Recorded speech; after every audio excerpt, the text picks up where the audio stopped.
자, 이런 가운데 한겨레 기사 볼게요. 한겨레 기사 보니까 신면에 이런 게 있습니다. 내가 왕이 될 상인가? 이렇게 하면 안 되죠. 이거 이정재식 대사처럼 해야 돼요. 내가 왕이 될 상인가? 윤석열의 개그 같은 다큐. 어떤 영화인지요? 한번 보시고 그 대사가 있습니다. 한번 보시고 이어가 보도록 하겠습니다. 소문 듣고 왔소만 여기 그 영원 관상제이가 있다고 해서 관상제이가 왔습니다. 네가 사람 속을 꿰뚫어 본다고. 왕의 자리를 탐내는 자들이 여럿 있다. 자네가 내 운세 좀 봐주게라. 어찌 내가 왕이 될 상인가? 어서 말해보게. 내가 왕이 될 상인가 말이야. 네, 영화 관상에서 나왔던 내용 중 일부입니다. 여러분 아시는 것처럼 국민의힘 5차 경선 토론회, 사실 바로 이 스튜디오에서 국민의힘 5차 토론회 열렸는데 그때 바로 윤석열 후보의 왼쪽 손바닥에 임금 왕자가 선명하게 새겨진 게 카메라에 포착이 됐습니다. 그 이후에 뭐 대선 후보가 주술의 힘을 믿느냐 어쩌냐 지금 논란이 커졌고 이게 그냥 해프닝으로 끝난 게 아니라 최민희 의원님 토론회에서도 유승민 후보 막 설전이 붙을 정도였어요. 이 상황은 어떻게 보셨어요? 그냥 이건 이번 대선 과정에서 쉬어가는 페이지로 보시면 됩니다. 쉬어가는 페이지다. 네. 본래 관상을 보지 말고 골상을 봐라. 골상을 보지 말고 심상을 봐라. 이게 대원칙인데 네. 심상에서 걸린 거죠, 지금. 그래서 이런 거는 저는 쉬어가는 페이지라고 보고 이걸 가지고 계속 논란을 하는 자체가 대한민국 정치의 현주소가 부끄럽다. 이건 뭐 모두가 부끄럽다. 그리고 언론도 지나치다. 이렇게 생각합니다. 네. 그리고 무엇보다 이런 것은 윤석열 캠프가 자초했다는 점에서 안타깝습니다. 그러니까 이런 일이 터졌을 때 국민들은 사실 대한민국에서 뭐 역술인을 찾아가고 주역에 대해서 논하고 뭐 점을 보고 이런 것은 그 문화에 쫙 깔려 있습니다. 그래서 남자들은 잘 안 간다든가 여자들이 보러 간다든가 이런 말 하시면 안 되는 거죠. 그건 여성들이 기분 나쁘잖아요. 국감에서조차 나왔잖아요. 여성들만 점 보는 거에 대해서 어떻게 생각하냐니까 꼭 그런 것은 아니죠. 이런 거거든요. 그래서 그런 대응 하나하나가 잘못된 것입니다. 그리고 마지막에 백미는 손가락만 씻는다 였거든요. 그래서 이게 아무것도 아닌 해프닝을 윤석열 캠프가 키웠다. 그러니까 윤석열 캠프는 조금 그 아마추어적으로 대응하지 말고 조금 많지 않습니까? 국민의힘 내부에도 프로들이 많은데 프로들의 조언이 필요하다고 보고 네. 언론에 대해서 한 말씀 드리고 네. 싶습니다. 왜 대한민국 언론은 대한민국 제1야당의 대권 후보 토론회가 이 수준인가 이걸 비판하지 않는지. 아하. 제가 가장 궁금한 것은 이번 대선에 제가 주로 야당에서 보려고 했던 것은 유승민 후보가 2014년에 원내대표 연설을 합니다. 그때 제가 세 단어가 귀에 꽂혀서 뭘까요? 아 저게 방향인가 이렇게 생각한 게 있는데 따뜻한 보수, 정의로운 보수, 중부담 중복지 경제민주화 이거였습니다. 그래서 유승민 후보가 그걸 어떻게 시대정신으로 구현할까를 보고 싶었는데 아니 도대체 보수의 정체성이 뭡니까? 대한민국 제1야당 보수정당 국민의힘은 대한민국을 어떻게 이끌겠다는 것입니까? 이렇게 역술에 관한 논란, 왕 논란, 이런 논란, 그다음에 이번에 뭐 천공스님? 제가 그래서 할 수 없이 또 유튜브까지 봤습니다, 그분. 그래서 저는 앞으로는 네. 유승민 후보가 좀 순번 여부와는 상관없이 좀 뜨면 좋겠다. 2014년 아니요. 그 뜨는 거는 그거는 민심이기 때문에 뭐 모르겠고요. 네. 2014년에 제기했던 보수의 정체성, 보수의 방향, 네. 따뜻한 보수, 정의로운 보수, 경제민주화, 중부당, 중복지 이런 차원으로 좀 정책 경쟁도 곁들이셨으면 좋겠다 네. 생각합니다. 정책 경쟁으로. 네. 그런데 사실 최민희 의원님의 바람과는 달리 토론회 때마다 바로 유승민 후보가 윤석열 후보와 이 왕자 글자로 촉발된 주술 논란 계속해서 이슈화했었습니다. 그런데 지금 윤석열 후보는 이게 그냥 해프닝으로 끝나길 내심 바라고 있겠지만 계속해서 당내 후보들은 이 얘기를 지적하고 있습니다. 그 얘기 들어보시고 이어가 보도록 하겠습니다. 왕자 부적 그 문제가 홍콩 외신에도 오늘 보도가 됐어요. 그 국제적 망신입니다. 이 잘못한 거죠. 국민들께 하여튼 제 차가 뭐 지하에만 다닌다고 하는데 같이 오는 우리 팀들이 많기 때문에 지하에서 기다리게 할 수가 없습니다. 그래서 카니발이 늘 1층에 있고. 알겠습니다. 그건 좀 말이 안 되는 얘기 같습니다. 오늘은 부적 없죠? 오늘요? 예, 오늘은 없죠? 부적은 뭐 그게 부적이라고 생각을 했으면 제가 알겠습니다. 손바닥에 그러고 예, 다녔겠습니까? 네. 임금 왕자를 이제 부적화해서 또 그 얘기를 하니까 이제 쉽게 말하면 긁는 거예요. 임금 왕자 안 새기고 왔죠. 이제 그런 얘기를 한 겁니다. 그런데 여기서 그치는 게 아니라 이 다음 기사를 볼게요. 중앙일보 사면 보니까 이재명 후보 측에서는 천공 스승 멘토설 윤석열 맹공 무속으로 국가 중대사 결정하나? 이재명 후보 측에서 공세를 취했는데 사실은 이 천공 스승 멘토설은요. 이재명 후보 측에서 제기하기 전에 토론회에서 국민의힘 토론회에서 먼저 제기가 됐는데 관련 얘기 들어보시고 이어가 보도록 하겠습니다. 천공 스승님 아십니까? 천공이라는 말은 제가 못 들었는데요. 본인이 스스로 윤석열 후보의 멘토, 지도자 수업을 시키고 있다 그런 자칭하는 분인데. 아니요, 제가 알긴 하는데요. 예. 무슨 멘토니 하는 얘기는 알겠습니다. 그건 좀 과장된. 알긴 알고요. 네네. 윤석열 전 총장은 지금 별의 순간이 와 있습니다. 지금 어디 휘둘려 버리면 별은 그냥 사라집니다. 휘둘리지 말고 지금은 어디 낯설 때도 아니고 윤석열 전 총장님이 하실 거는 앞으로 선거가 끝나고 나서 사회 어른들을 찾아보면 됩니다. 아무것도 하지 마. 원로들, 어른들, 이때까지 나라를 위해서 잘못했든 잘했든 노력하신 분들, 이분들을 한 분 한 분 만나면서 대통령으로서의 모든 중요한 국가 의사결정 그리고 리더십과 관련해서 이게 주술과 미신에 의존한다면 그건 큰 문제다라고 판단했고요. 또 천공 스승이 뭐 인터뷰 유튜브를 통해서 윤석열 후보와 관련된 9번의 강의를 합니다. 둘과의 관계가 어느 정도 형성이 돼 있다는 것은 우리가 예측할 수. 그쪽 캠프에서 사실관계 정확히 확인하지 않고 소위 거짓 주장으로 시비를 걸었던 겁니다. 그래서 천공 그분께서 말씀하셨잖아요. 멘토가 아니라고. 네. 관련해서 매일경제 6면도 다루고 있는데요. 매일경제 6면 보겠습니다. 네. 무속 논란 시발점이 된 천공스승 그러면 누군가? 앞서 이 채널 보셨죠? 1인 방송 채널, 유튜브 채널인 정법TV를 운영하고 있습니다. 그런데 본인은 일단 윤석열 후보의 멘토가 아니다 선을 그었어요. 그런데 뭐 앞서 뭐 9번 만났다고 이제 유승민 후보 측에서는 9번 강의를 했다고 그렇게 얘기를 하고 있는데 뭐 여러 얘기가 있는데 쭉 보니까요. 저기 보세요. 지난해 3월에는 검찰총장 사퇴를 앞두고 정리할 시간이 될 것이라는 코칭을 해줬다며 조언을 해줬대요.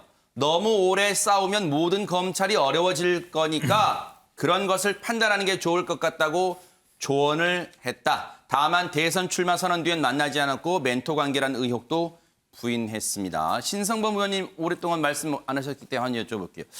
이 상황은 글쎄요. 일각에서는 앞서 우리 최민희 의원님도 얘기하셨지만 토론의 수준, 격, 좀 시청자분들이 보시기에 부끄럽다? 좀 그런 얘기가 많이 나오기는 하는 것 같아요. 의견들이 어떻게 보십니까? 근데 멘토가 아니다라고 하니까 멘토가 아니었으면 좋겠는데 지금 어느 언론에도 제기 안 한 사항을 제가 말씀을 드릴게요. 이 진정 천공은 같은 사람입니다. 이분이 하는 강의 자체가 정법 강의예요. 이 이름이 언제 공개됐느냐? 지난 3월 달에 최보식 기자가 처음 공개한 거예요. 그때 인터뷰 내용을 보면 이런 거예요. 조선일보 최보식 기자 말씀하시죠. 그렇죠. 조선일보 출신. 네, 출신. 여기 보면은 어떻게 알게 됐느냐? 4년 전, 5년 전으로 거슬러 가는 거예요. 박영수 특검 시절에 이때 수사팀장이던 윤석열 검사가 뭘 고민했느냐. 이 진정이 하는 이야기예요. 박근혜까지 손대야 하냐 말아야 되냐를 윤석열 수사팀장이 고민하고 있던 차에 왜 고민했느냐. 수사에 손을 댔는데 박근혜가 중간에 하야해버리면 이상하게 된다. 이 대목이었다는 거예요. 근데 이때 정법이 뭐라고 강의하냐면은 박근혜는 하야 안 하고 끝까지 간다고 한 거예요. 이 말을 그 부인인 김건희 씨가 여러 차례 듣고 윤석열 총장한테 이야기를 했고 그래서 수사를 강행했다라는 게 정법의 설명이에요. 굉장히 이게 중요한 얘기. 한 번도 안 나온 건데.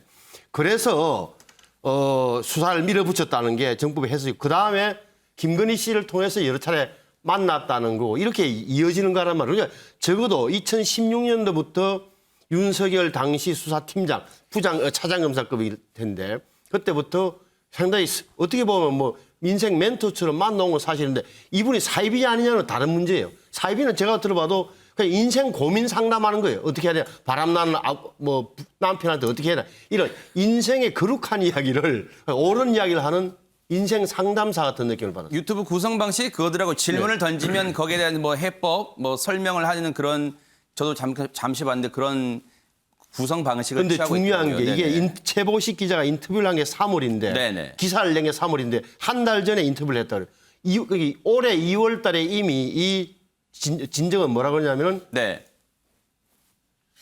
뭐 출마한다. 네. 대선에 출마한다고 단언하고 있어요. 네. 사실은 이 논란이 글쎄요. 그냥 해프닝성으로 보기에는 어떻습니까? 이게 그동안 조언은 해줬다는 거 이게 멘토냐 아니냐에 떠나서 유영하 교수님 조언을 해주는 그런 관계였답니다. 저는 이번이 주술 정치 논란이죠. 정확하게 개념화시키면은 많은 시사점을 준다고 생각이 들어요. 몇 가지 포인트가 있는데 이 신현님도 지금 지적하셨지만은 윤석열 전 총장이 멘토건 아니던 간에 상당히 관계를 했었던 사람이고 또 이 왕자를 오늘 화면을 보니까 왕자를 보이게 하더라고 화면에요. 보이게 했다는 건 뭐냐 또 그런 의심도 들고 하여튼 간에 이게 결국은 저는 윤석열 전 총장은 검찰 생활을 오래 했고요. 검찰총장을 했고 사실상 검찰의 정치적 대표성을 갖고 나온 인물이라고 네. 평가해도 늦지 않습니다. 검찰의 민낯이 전 드러나는 것 같아요. 아까 전 최재형 후보도 4강까지도 못 오를 정도의 판사의 민낯. 그 사법기관에 있는 분들이 국민의 생활이라든가 국민의 삶에 대해서는 전혀 알지 못하고 있다는 거. 정치 영역에 나오니까 이게 드러나는 거예요. 이 주술 정치 논란도 결국은 윤석열 후보가 대통령이 되려면 국민의 삶과 국민의 생활, 대중의 삶에 대한 이해 속에서 그들의 욕구와 욕망이 뭔지 네. 그게 기본인데 이런 부분들에 대해서는 전혀 드러내지 않고 주술 정치 논란에 들어간다. 그리고 또 두 번째 중요한 포인트는 이거는 네. 뭐냐면 이것이 이제 최순실을 연상시킨다는 얘기들 많이 하잖아요. 최순실의 오방색이라든가 또 우주의 기원. 네. 근데 이런 부분들이 뭐가 문제가 되냐 하면 저는 이제 국민의힘 지지자층들에서 이 기독교 쪽에 종교에 있는 분들이 꽤 있어요, 실제로. 우리나라 기독교는 좀 네. 보수적 측면이 있기 때문에. 이분들이 봤을 때는 이게 이 주술 정치 논란이라는 거 정서적으로 굉장히 반감을 가져올 겁니다. 제 기억에도 보면은 과거에 박근혜에 대한 지지를 철회할 때 그 최순실의 오방색 이게 굉장히 정서적으로 거부감을 가져오거든요. 그러니까 윤석열 후보가 이러한 주술 정치 논란이라는 부분들은 저는 국민의힘 지지자층에서 네. 종교를 갖고 계시는 기독교에 계신 분들한테는 굉장히 정서적 반감을 가져올 것이다. 이런 부분들이 저는 상당히 향후 지지율에 있어서 이 네. 변곡점이라는 게 있잖아요. 하락의 변곡점. 이 주술 정치 논란이 상당히 작용할 가능성이 크다. 그렇게 말씀드릴 수 있습니다. 문인철 평론가님, 네. 예, 그 토론회 때 미래지향적인 이야기와 정책 토론을 제일 많이 할 걸로 기대되는 분이 바로 유승민 후보죠. 그런데 유승민 후보가 주도적으로 이 역술인 논란, 주술 논란을 막 끌고 가는 것 같아서 좀 안타깝습니다. 물론 그 1위를 하고 있는 후보라고 생각할게 공격적으로 할 수밖에 없는 이제 상황은 이해됩니다만 너무 그쪽으로만 몰고 가지 않나 해서 좀 안타까운 면이 있고요. 그리고 역술인들은요, 이렇게 누구 한 번 만났다, 봤다 하면은 좀 과장된 경향이 있습니다. 지금 천공 스님인지 천공 스승인지는 모르겠지만 꼭 불교계에 완전히 몸담고 있는 분은 아닌 것 같아요. 그래서 스님이라고 과연 명칭을 붙여야 될까, 그것도 좀 이제 의아스러운데요. 근데 어쨌든 이런 역술인들은 되게 과장해요. 네. 그리고 맞히면은 자기가 제일 잘 나가고 또 못 맞히면 그냥 지나가 버린 거고. 그래서 이게 이제 윤석열 후보가 대통령 후보에 나온다. 그걸 맞췄다 하니까 이게 더 화제거리가 되는 것 같아요. 만약 안 맞췄다면은 뭐 뉴스거리도 아예 안 됐겠죠. 그리고요, 그 윤석열 후보에게 제가 한 말씀 권하면은 이제 정치 입문한 지 얼마 안 됐잖아요. 그런데 국민의힘 대통령 후보로서 1등을 달리고 있습니다. 그러면 사람들이 마구마구 몰려요. 이 사람도 찾아와서 조언하겠다 하고 저 사람도 와서 찾아와서 나도 뭐 역할을 하겠다 하고 그래서 막 지금 엄청나게 많은 사람이 몰려오고 있습니다. 그런데 이때 조심해야 될 것은 그 갑자기 찾아온 사람들 말에 너무 현혹되면 안 돼요. 지금 그 실언을 하는 것들도 어떤 그 선거 캠프의 공조직에서 나온 것보다는 따로 만나는 사람들한테 좀 네. 현혹돼가지고 그런 이야기가 나오지 않나 싶습니다. 그래서 앞으로는 네. 사조직보다는 캠프의 공조직의 이야기를 더 귀담아서 토론을 하든 또 어떤 그 선거운동을 하든 그쪽 방향으로 진행을 해줬으면 합니다. 최민희 의원님 1분만 드릴게요. 네네. 그 우선 이 사안이 터졌을 때 왕자부터 터졌을 때 윤석열 캠프의 대응이 사조직적 성격에서 나온 건 아닌 것 같아요. 저는 실제로 특보와 대변인들이 한 얘기가 손가락만 씻는다였고요. 그리고 처음에는 일회성이다. 한번 일회성 해프닝으로 넘어가려다가 네티즌들이 요새 보통이 아니니까 3번 토론회에서 연속 그랬다. 이게 나왔거든요. 계속 캠프가 거짓 해명을 한 겁니다. 근데 이 부분은 만약에 민주당 쪽 후보 캠프가 거짓 해명을 하면 그 거짓 해명 자체가 논란이 되는데 이게 논란이 전혀 안 되는 건 우호적인 언론 환경. 아까 뭐 소위 메이저 언론이라고 하는 쪽이 뭐 선관위가 허용했다고 하지만 그거 확인해 봐야 되겠고 당이 발표 안 했는데 언론이 발표하는 형국이잖아요. 네. 네, 이런 상황이라고 보고 여기서 중요한 포인트는 이런 일이 터졌을 때 대권 후보와 캠프가 어떻게 대응하느냐. 네. 인데 그 부분이 거의 뭐 낙지점에 가깝지 않습니까? 네. 캠프 얘기 나온 김에요. 이재명 후보 캠프에서 며칠 전에 사진 한 장을 공개했습니다. 이경 캠프 대변인입니다. 정확히 말하면요. 지금 저 사진입니다. 그런데 이제 글쎄요. 이걸 많은 해석을 하게 하는, 생각을 하게 하는 글귀와 함께 같이 올렸어요. 일단 먼저 그 글귀부터 볼게요. 이재명 캠프 대변인입니다. SNS에 이재명의 옷과 윤석열의 옷, 사진 보며 생각은 각자의 그릇만큼. 이렇게 SNS에 올렸습니다. 보세요. 여기 뭐 이름 가리고 누가 이재명 후보고 누가 윤석열 후보입니까라고 해도 얼굴 보면 다 아실 것 같긴 해요. 왼쪽 이재명 후보 어릴 적 사진, 오른쪽 윤석열 후보 어릴 적 사진. 어린 시절 사진 계좌에 딱 사진 2장만 올려놓고 생각은 각자의 그릇만큼이다. 신성범 의원님, 글쎄요. 이 사진을 캠프의 대변인이 올렸단 말이에요. 우리 어릴 적 초등학교로 불리기 전 국민학교 시절의 추억을 떠올려보자. 그런 차원은 아닐 거란 말이에요. 왜 올렸을까요?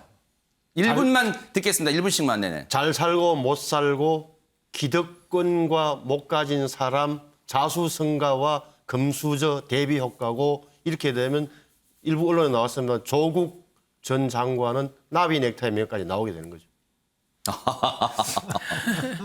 이 사진으로 그런 어떤 효과까지 노렸다. 네. 우리 유정화 교수님은 이 사진 보면서 그러면 각자의 생각의 그릇만큼이니까 어떤 생각을 하셨습니까? 뭐 다 다르게 생각할 수 있을 것 같은데요. 이것을 예를 들면 부자와 빈자 이런 갈등 이렇게 해석하는 것은 현재 대선 국면을 풀어나가는 데 전 도움이 안 된다고 생각이 들고요. 그러니까 둘 다 참 이쁘잖아요. 그죠? 어렸을 때 사진에서 귀엽고 네. 제 표현이 어떨지 모르겠습니다만 네. 그러나 하여튼 윤석열이 살아온 삶과 이재명이 살아온 삶은 다른 거죠. 굉장히. 그 삶 속에서 자기 정치가 나오는 거거든요. 그러니까 윤석열이 살아온 삶은 뭐 고시 구수까지 하느라고 고생을 했지만 하여튼 간에 검찰로서 우리 사회에 상당히 상위 레벨에서 네. 뭐 얘기하면 기득권에서 이러한 삶을 살아온 것이고 이재명이 살아온 삶이라는 것은 진짜 공장 노동자 진짜 되게 가난 속에서 거기서 공장 노동자라서 반장이 되고 싶어갖고 검정고시를 공부하고 그다음에 대학에서 변호사하고 그다음에 지방자치로 정치를 한 사람. 이 두 사람의 삶 속에서 나오는 정치가 어떻게 다르냐. 이 부분은 결국은 이제 국민들의 판단 몫이 아닐까. 그릇만큼의 몫이 아닐까 생각합니다. 네. 이제 여야 1위 후보들의 여론조사상입니다. 이 당내 경선 얘기한 건 아닙니다. 국민의힘 지지자분들은 오해하지 마시고요. 여론조사상의 이 여야 후보들의 맞대결을 치열해지다 보니까 또 어떤 사진까지 나올지도 궁금해집니다. 자, 마지막으로 이슈 그 얘기 살펴볼게요. 대장동 이슈를 좀 살펴보도록 하겠습니다. 한국일보 3면입니다. 성남시 의장의 30억, 실탄 350억, 녹취록 확인. 녹취록은 천화동인 5호 소유주인 정영학 회계사가 제출한, 검찰에 제출한 19개의 녹취록 중에 이제 이 내용이 있다는 게 확인된 거예요. 그 다음 기사 볼게요. 근데 이 기사가 그 다음 기사랑 관련이 있습니다. 경향신문 오면 보니까 사라진 김만배의 350억 로비 자금으로 쓰였나? 왜 이 사라졌다고 하냐면 화천대유로부터 인출한 473억 중에 지금 100억 정도는 어디에 썼는가가 검찰 수사를 통해 밝혀졌어요. 근데 문인철 평론가님, 350억 어디 가는지 알 수가 없어요. 그래서 혹시 로비 자금 여기에 수사력을 모으고 있습니다. 근데 검찰에서 저걸 밝혀낼까요? 그 전화기도 못 찾았는데 오히려 경찰에서 찾았다는 보도가 나왔습니다. 그 9층에서 던졌다는 것은 가짜 뉴스라는 뭐 그런 여기까지도 뭐 나오고 그랬었는데 그게 실제였어요. 그런데 지금 350억 원, 돈이요. 인력이면 그 얼렁뚱땅 숨겨올 수 있지만 저렇게 큰 돈이면은 나올 수밖에 없어요. 그리고 하천대유 이렇게 서로 관계된 사람끼리 이제 서로 싸우고 했을 때 돈이 만약 몇십억이었으면 저렇게까지 막 녹취하고 또 검찰에 제출하고 그러지 않았을 거예요. 그런데 워낙 커버리니까 이제 욕심이 생기는 것이죠. 우리 영화 보면은 금괴를 은행에서 이렇게 훔친 도둑들이 그냥 n분의 1 해가지고 각자 나눠가지고 문제 없이 많이 가져갈 것 같은데 꼭 어떤 사람을 배신하거나 또 처치하고 자기 몫을 더 많이 가져가려고 하거든요. 이제 이런 과정에서 이제 이 350억 원은 로비를 했을 것 같아요. 어쨌든 그게 정치계에 했던 또는 법조에 했던 또 어떤 그 변호사 비용으로 썼던 어떤 식으로 했을 것 같은데 근데 저는 이게 밝혀질까 의아심을 갖고 있습니다. 밝혀지면은 정말 검찰이 다시 한번 돋보일 텐데 과연 이게 밝혀질까는 의아심을 가질 수밖에 없습니다. 저 뒤에 동아일보 3면 보여주세요. 앞서 휴대폰 얘기한 김에 검찰이 앞서 압수수색 당시에는 못 찾았다는 유동규 전 기획본부장의 핸드폰 검찰은 못 찾았지만 경찰이 찾았습니다. 그런데 여기 보니까 앞서 뭐 9층에서 던졌다더라. 그런데 CCTV 건물 밖을 비추는 CCTV 봤더니 창문이 닫혀 있었더라. 그 말이 그래서 신빙성이 없다더라 했는데 알고 봤더니 실제로 던져졌고 그 받은 사람을 경찰이 추적해서 휴대전화를 확보했다는 거예요. 그러다 보니까 앞서 문인철 평론가 잠깐 언급했지만 이 수사력을 모으고 있는 검찰이 이런 부분에 허술한 점이 드러났기 때문에 앞으로 신뢰감을 얻으려고 노력을 좀 더 해야 될 것 같다. 이런 생각도 해봅니다. 자, 아침의 매일경제 오늘 준비한 내용 여기까지입니다. 함께해 주신 여러분 고맙습니다.